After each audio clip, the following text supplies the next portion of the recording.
Welcome to the humble abode of Ardea teas, and to this, our first in what I hope to be a series of weekly, if not fortnightly, perhaps even monthly videos on our tea of the month and any other subject that happens to crop up in my mind during the monthly period there whenever I get the chance to do it. So we're going to start as we mean to go on, and this is going to be a series on Wuyi rock teas, one of my favourite types of oolong teas.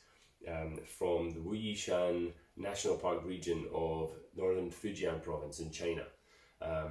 This is a kind of well-known, iconic region of China for tea production, a big tea producing area, but also iconic landscape.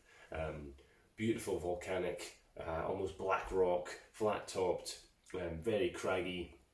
You'll no doubt have seen it in pictures of tourism brochures in China, and if you ever find yourself in China, by all means go there. It's a stunning place.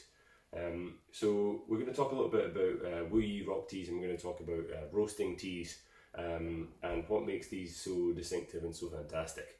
So three things I'm going to mention in the beginning. One would be terroir. So the soil type, the climate, the microclimate, the environment in general. This is one of the quintessential characteristics of Wuyi rock teas. So volcanic soil, very mineral rich, and this imparts a very specific flavour into most of these teas here that's going to make them stand apart from anything else you've tasted. A lot of the old original bushes there, the mother bushes that have given birth to all the different cultivars that we use today, will be found in very rocky, craggy, cliff-like areas. A lot of the very highly prized teas will be plucked from bushes in those type of conditions. So hard for the tea to grow, difficult to pick, but very much imparting a unique and special flavour because of that difficulty of growing. You know, it forces the tea bushes to eke out as much nutrition out of these rocks as they can.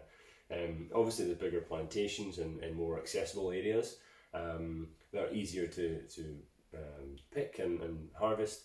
But in general, the region itself is notoriously rocky, hence the name Wuyi rock teas. Suddenly, it all becomes clear. So terroir, number one. Number two would be the roasting profile. So this is part of the process towards the end that really makes Wuyi rock teas distinctive, what makes them stand apart from the others.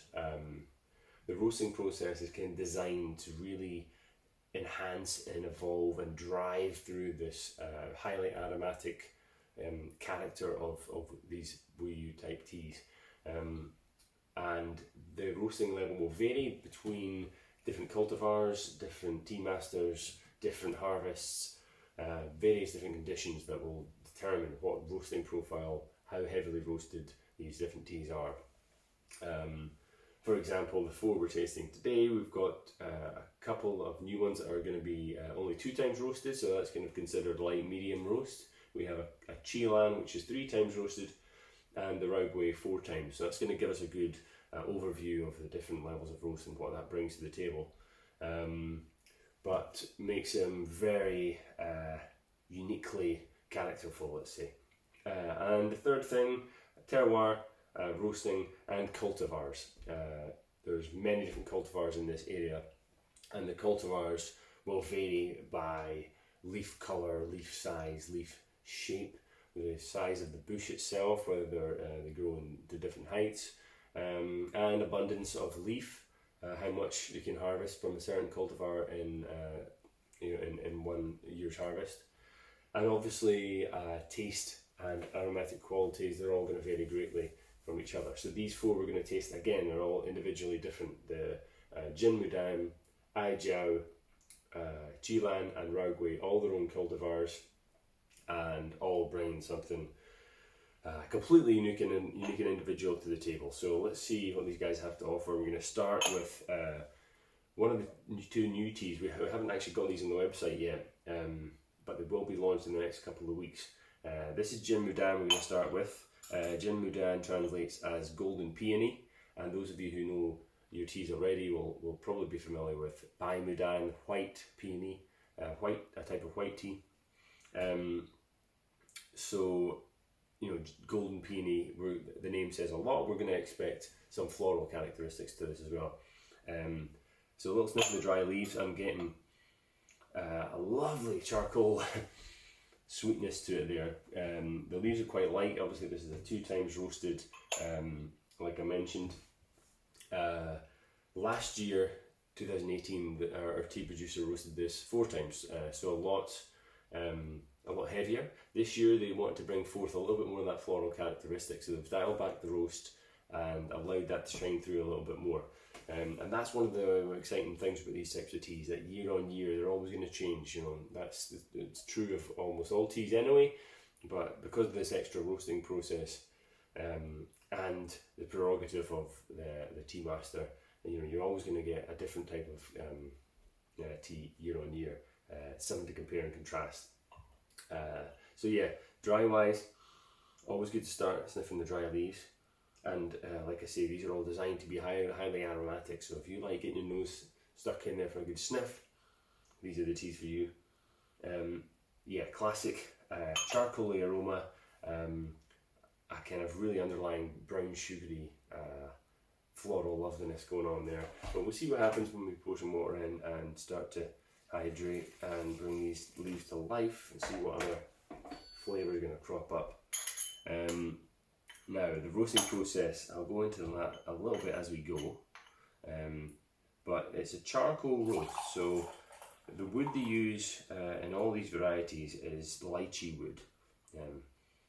So, you know, certainly I'm familiar with the fruit, but I don't think I've ever seen a lychee tree. But this is the wood they use, and it's notorious for having a very good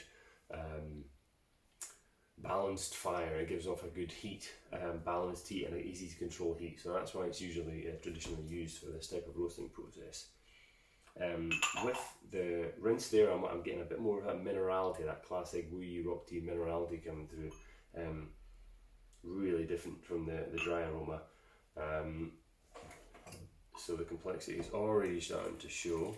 I'm just going to do a quick infusion. I've got 6 grams in each gaiwan here. So a quick infusion is all I need. They're quite small gaiwans anyway, and that's going to be enough just to bring it quite a lot of flavour. Now all these teas are going to be capable of multiple steeps, so you should be getting at least 6, 7, 8 or more steeps out of this, depending on how light you like your tea. If you want to stew it a little bit longer and bring out some heavy things, then fair enough. But you know, if you want to take your time over it, nice quick flush through each time, new things will start to unfold and you can appreciate them as you go. So what are we getting? We're getting initially a light woodiness, a little hint of charcoal, and the minerality on the finish. Again, light roast, the flavours are quite subdued in some ways, but they're definitely there. They're quite nuanced, and there's a distinct floral note to this one too. Really refreshing and thirst quenching actually. For those of you who like a kind of lighter flavour, really good one to go for. And as you drink, the aroma starts to rise back up to the back of the throat, back into the nose, and that floral, you know, golden peony character is really distinctive there. You can see why it gets its name. Really, oh yeah, really lovely. Again, this is going to expand as you drink further on. I'm getting a bit more of that brown sugary character already, but lovely. 2 times roasted, quite light leaves. You can see they're relatively medium oxidation on it too. So a really good one to go for if you like lighter profiles. A little bit more about the roasting process then. So anybody who hasn't seen this before, the roasting rooms in these wee tea producers, tea factories, are concrete rooms with circular pits inserted into, cut into a kind of concrete shelf around the room in any kind of U shape. In these pits, they will start the fire with a lychee wood. And when you think about the roasting process, don't think about flames or heat or fire being in contact with the leaves. These charcoal fires will burn down to ash, a hot ash, and the tea leaves themselves will sit in a bamboo basket which will rest atop this charcoal ash, and the heat from that ash will be what imparts the roasting process into the leaves. And this is a very, very labour intensive process. So again, something to be appreciative of when you're drinking it, just the sheer amount of labour and man hours that go into, or in this case, woman hours for our producer, the sheer amount of effort that goes into making this, because it's quite astonishing. Once the fires are going, that's it. It's the next 25 days. These producers are going to be roasting it every day to get all their tea done. Excuse me. So the fire starts, the roasting begins, and it's a 16-hour long process. So it's a day and a night shift. Our producers will take, the wife will take the day shift, the husband will take the night shift, and with a little bit of help from dad and brother, they'll get the job done. But it's a constant thing. They have to be turning these leaves in the basket all the time to make sure they're roasting evenly, not burning on the bottom, and they have to be tasting the tea as the roasting process goes on. So you're constantly tasting tea all day long, and you're sweating a lot in these very, very hot rooms at high temperatures. So it just carries on all through the night. A lot of tea tasting until the first day's roasting is done, and then the tea will go into a kind of rest period to cool down before it goes on to the next roasting. So for this one more and we'll be done. For some other teas, we're going 3, 4, 5 times roasted, completely roasted right the way through. So these can be incredibly labour intensive. And you can taste how much care and effort has gone into these teas. There's no denying that. These are really good quality teas, and you can just feel the goodness and the effort and care that's gone in. So once the roasting process is complete to the stage that the tea master is happy with, it'll then go back to cooling again, and it'll be stored for 4 to 6 months before it's considered really ready to drink at its best. So the strange thing about these teas is initially after that first roast, of course they're drinkable, but they haven't quite come into their own. When you taste them, it's hard to describe, but the heat from the fire still seems like it's there. It kind of overwhelms all the other subtle nuances that are in the leaf. It still tastes like it wasn't that long ago since it was in contact with the fire, with the heat. So usually they'll need a few months at least to rest and mature until they're ready to be drunk at their best. So the 2 teas we have already on the site, the Chilan and the Raugway, they're from 2018. So don't let that put you off. That's perfectly natural. Usually the previous year's teas is what you would drink in that particular year you're drinking. They need that time to rest.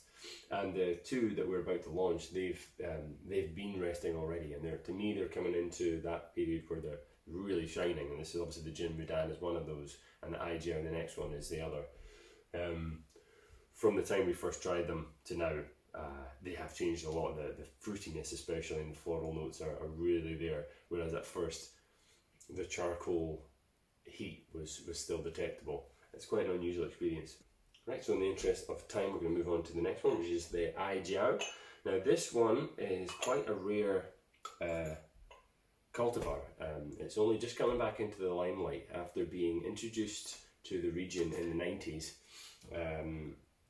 It's kind of fallen out of favour since then because it's a low yield producer. Not a great abundance of leaves coming off this. So obviously you're a tea grower, you're a tea producer, you want to get as much bang for your buck when you're plucking from a bush. You want to get as much leaves off of that every year because each leaf is money. So you can see why this one fell out of favour, but I can also see why it's coming back because it's absolutely fantastic. Now the name Ardea translates as small-footed, which is in reference to its kind of dwarf size. It's a relatively smaller bush in comparison to other cultivars, not greatly so, but unique in that aspect. Most of the teas will refer to the kind of flavour or aroma, but this one is referring to the size. So again, a little sniff of the dry leaves. I'm getting a floral fruitiness there, what really light, slight ashiness there, light. I'm getting a bit of lychee, and almost a kind of oat cakey, kind of pastry-like aroma as well. Really good. I've got a big sweet tooth, so anything that tastes or smells like pastry or sugar, you know, that's up my street. Here we go. I'm gonna give this one a rinse. Really looking forward to this. So again, big change there. Getting a more minerality coming off.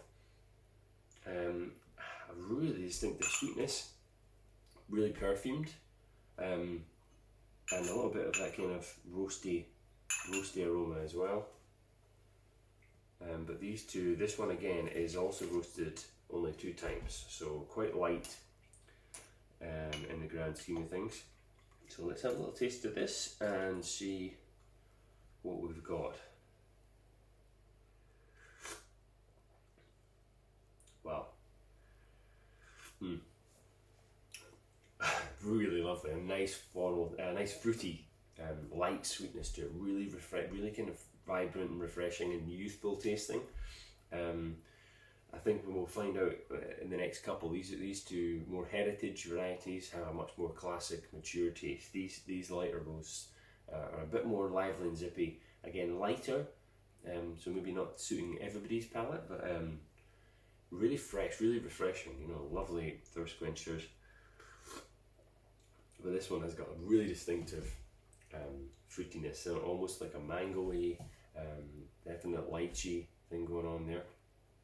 I really love this tea. I really glad to have discovered it. Took a bit of, oh yeah, it just really coming alive with every sip. Well worth a try. I'm hoping you'll find that enjoyable when it's on the website. Now let's move on. Well, we've still got some heat in the kettle to the Chilan, and I've realised I've just missed out on the dry aroma there, but that's no problem. We can work with that. Still on the top of the lid. You might think it's odd somebody smelling a lid, but it really captures the aroma coming off the leaves, even the dry leaves. This one is definitely a more mature kind of aroma. Really woody, like you just walked into a kind of antique furniture shop or something. You know, it's classic kind of aroma, kind of light woodiness, and a slightly herbal mineral aspect to it too. This is a real classic. Chilan is one of the oldest varieties, one of the kind of original mother bush varieties of Wuyi rock tea region. Originally the name of Da Hong Pao, and some people say that this is one of the mother bush varieties in that classic Da Hong Pao big red robe tea of the region. This is the most famous tea. If you haven't heard of it, this is the most famous tea in the region, and it's probably one of the most expensive teas in the world. Price higher than gold, weight for weight, and well, the true stuff anyway, the real deal, which is almost impossible to find. So this is almost like a kind of heritage variety, this Chilan. It just tastes classic, and you can already see, I can see here with the liquor colour that it's slightly darker. That extra roast is giving it a slightly darker hue. So with this one I'm getting quite a heavy, dense floral character to it. Now the name translates as strange orchid or a rare orchid, so already we're starting to expect some kind of floral character to it. That's usually a good sign from the name, and that's what I'm getting. It's quite a kind of intense, refined type floral character with a little underlying woodiness to it and a slightly dry finish. It just tastes a kind of classic vintage, you know. It's really, really lovely. A good place to start, I would say, if you want to get into to Wuyi rock teas, because it's that kind of middle profile, you know, it's not too light, it's not too dark, it's just right, the kind of Goldilocks zone of roasting there. Again, that could change year to year, but should remain relatively static. And as we go through, I think we'll find that the lighterness of it starts to come out, and that floral character will rise to the surface, whereas the other mineral dryness will dissipate. But very well balanced, really, really well balanced. Okay, now I've just reheated my kettle, we're getting a little bit cool there. The good thing about these types of teas for beginners for sure is that they'll take boiling water to brew. So if you're just getting into specialty tea and you're a bit reluctant to be dealing with green teas and white teas at 80 degrees, 70 degrees, 60 degrees and all these different temperatures that you maybe don't have the kettle for, these teas are going to give you an incredible experience, and you can just boil water and get it in there and you don't have to worry too much about it. That's one of the kind of secret benefits of oolong and black teas. You can just jump right in. So yeah, Chilan, lovely tea, heritage variety, history dating back to, you know, 16th century. Well worth a try. It's just a classic profile. And as we keep drinking, this is the second steep now. The sweetness is coming through more and more. It's it really just evolves as it's brewed multiple times. Okay, so let's move on finally to Raugui, our tea of the month. Now this is 4 times roasted, so this is the heaviest roast we've got at the moment, and it's going to be a big difference, I think, from these other 3. You can just smell it immediately. It's much more powerful stuff. The kind of dark woodiness comes through, a charcoal, and Raugui, the name of this one translates as cinnamon, and I think, you know, you just cannot deny the cinnamon aroma from this tea. It's absolutely just distinctive. I'm going to give this a quick rinse and see what other aromas are coming off this. But this is one of the first Wuyi rock teas I ever tried, and it's really stuck with me ever since. It's really opened my mind to the whole thing.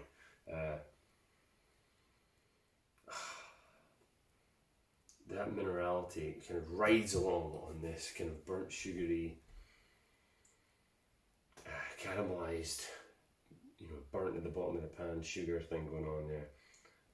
Like Granny's just made some fantastic unhealthy sugary treat for you when you get to lick the spoon. It's, for someone with a sweet tooth, this is, you know, top notch stuff.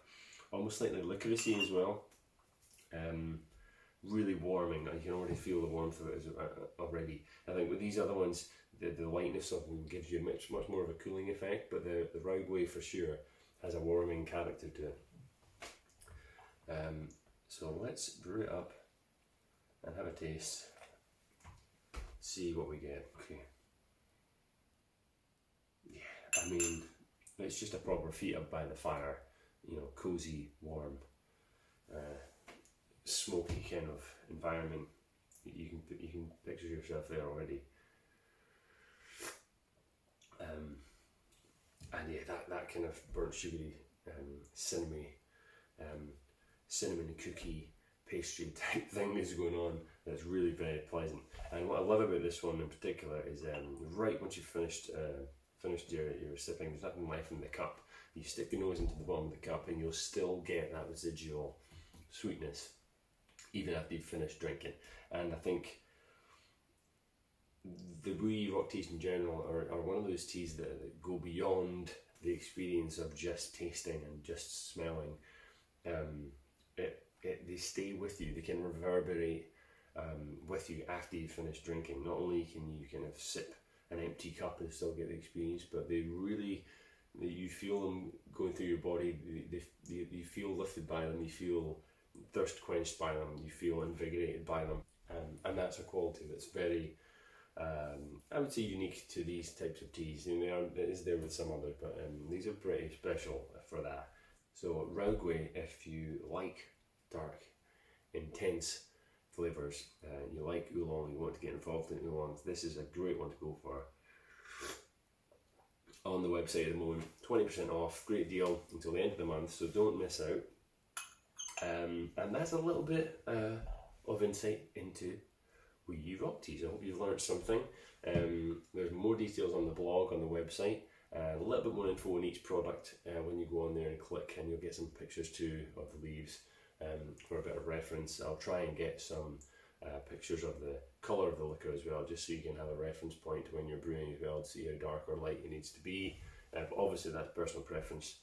And yeah, I hope you've garnered something from this. Keep an eye out for new videos coming out, and keep an eye out for these 2 new Wuyi rock teas coming on the site in the next few weeks.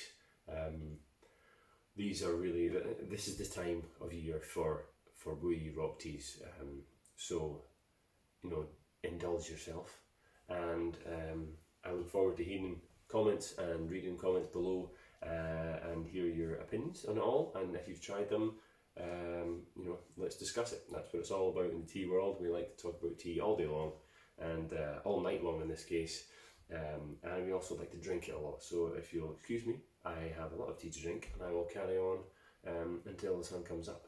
So thank you for listening, and I'll see you next time. Goodbye.